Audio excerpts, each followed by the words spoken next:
Corona virus दुनिया के 5,90,000 लोगों की जिंदगियां ले गया। अमेरिका में 1,40,000, ब्राज़ील में 75,000, भारत में 25,000 से ज़्यादा हलाकतें। दुनिया भर में 1,38,00,000 से ज़्यादा कोरोना मरीजों में से 82 लाख से ज़्यादा सेहतयाब। हलाकतों में इजाफे के बाद अमेरिका के शहर मियामी में दोबारा लॉकडाउन पर गौर। स्पेन में 2 माह के बाद कोरोना केसेस में एक बार फिर इजाफा। तुर्कमेनिस्तान में वबा के आगाज़ के बाद से पहली बार पाबंदियों का इतलाक। बाजार, रेस्टोरेंट्स और मजहबी मकामात बंद कर दिए गए। तुर्कमेनिस्तान में सरकारी तौर पर अभी तक किसी कोरोना केस की तस्दीक नहीं की गई।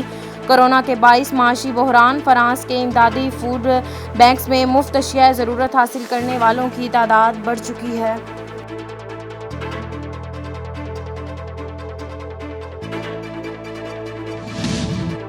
मुस्लिम लीग नून के रहनुमा शहबाज शरीफ ने वज़ीर आज़म इमरान खान से मुस्तफ़ी होने का मुतालबा कर दिया। बयान में कहा कि सिविल एविएशन के सरबराह के खत में वज़ीर आज़म इमरान खान काबीना और मुतल्लिका वज़ीर को झूठा साबित कर दिया है।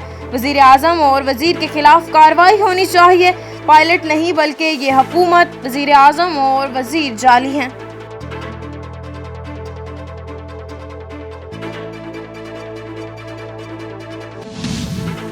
लगता है खैबर पख्तूनख्वा सिर्फ सरकारी मुलाजमत ही करता है। वर्कर्स वेलफेयर बोर्ड घोष मुलाजमीन से भरा पड़ा है। वर्कर्स वेलफेयर बोर्ड केपी में अकरबा परवरी अरूज पर है। सुप्रीम कोर्ट के रिमार्क्स, उस्ताजा और दीगर अमले की बरतरफी के खिलाफ अपील्स खारिज। अदालत ने रिमार्क्स दिए हैं कि तमाम भर्तियां सियासी हुई या फिर अफसरान ने अपने रिश्तेदार भर्ती किए। वर्कर्स वेलफेयर बोर्ड तहलील करके तमाम अफसरान को फारिग कर देंगे। वर्कर्स वेलफेयर बोर्ड में मजदूरों का पैसा है, इसीलिए हुकूमत दिलचस्पी नहीं लेती।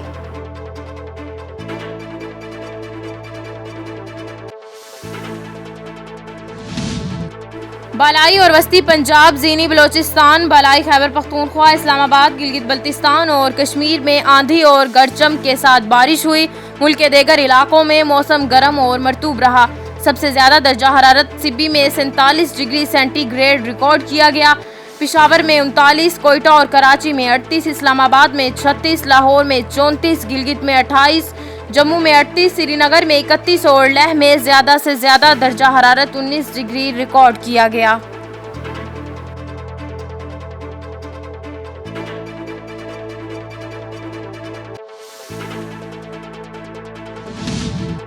इस्लामाबाद में सदर मुमलिकत की ज़ेरे सदारत फ़िक़्ह जाफ़रिया के उलमा कराम का इजलास। मुहर्रमुल हराम के दौरान अज़ादारी और मजालिस के लिए ज़वाबित पर इत्तफ़ाक़। ईवान सदर के एलामिये के मुताबिक मजालिस में फ़ासले का ख्याल रखा जाएगा।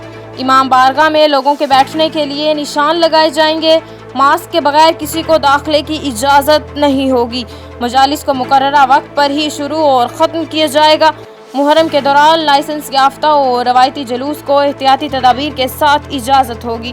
जुलूस में हैंड सैनिटाइजर्स का इस्तेमाल और मास्क लगाना ज़रूरी है।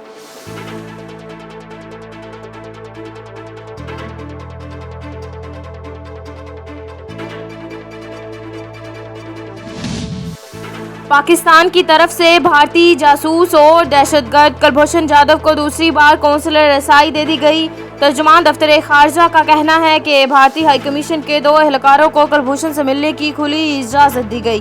वज़ीर खारजा शाह महमूद कुरैशी ने कहा कि कुलभूषण जाधव को भारतीय ख्वाहिशात पर दूसरी कौंसलर रसाई दी गई।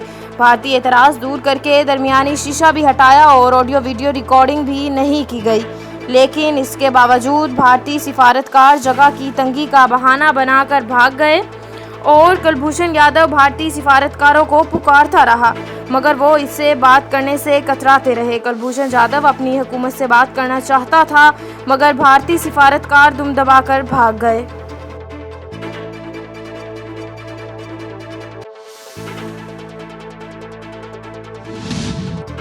Army chief general Qamar Javed Bajwa से इटली के सफ़ीर एंद्रियास फेरारिसी की मुलाकात। बाहमी दिलचस्पी के अमूर, खित्ते की सूरत हाल और 2 तरफ़ा ताउन पर तबादला ख्याल किया गया। आर्मी चीफ ने इटली के सफ़ीर को कोरोना वायरस के खिलाफ हर मुमकिन ताउन की पेशकश की।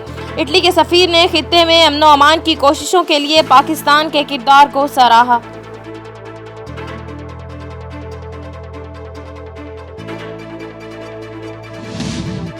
पंजाब और केपी के बाद सिंध में भी कोरोना केसेस में कमी। मुल्क भर में योमिया टेस्टिंग के मस्बत केसेस में कमी आने लगी। महकमा सेहत की रिपोर्ट के मुताबिक जून के वस्त में मस्बत केसेस की शरह 22% थी। 12 जुलाई को ये शरह कम होकर 10% पर आ गई। सिंध हुकूमत ने शरह मजीद कम करने के लिए लॉकडाउन में मजीद 1 महीने की तोसी कर दी। 1 जुलाई को लगाई गई पाबंदियाँ 15 अगस्त तक बरकरार रहेंगी। वफाकी वजीर असद उमर कहते हैं कि कोरोना मरीजों में कमी अवाम के हिफाजती तदाबीर और इंतजामी इकदाम का नतीजा है। ईद उल अज़हा में किसी किस्म की नरमी वबा के फैलाव में इजाफा कर सकती है। तमाम सूबे यकीनी बनाएं कि हिफाजती इकदाम पर सख्ती से अमल दरामद होगा।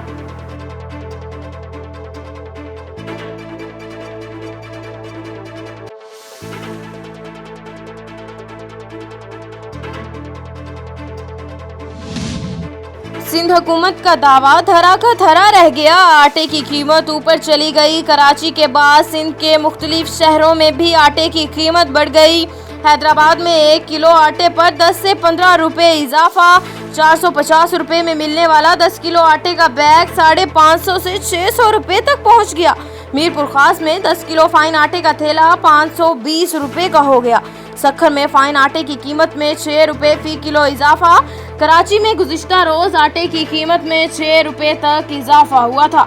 चक्की मालिकान का कहना है कि सरकारी गंदुम फराहम नहीं की जा रही। ओपन मार्केट से महंगी गंदुम खरीद रहे हैं, जिसकी वजह से कीमत बढ़ाई।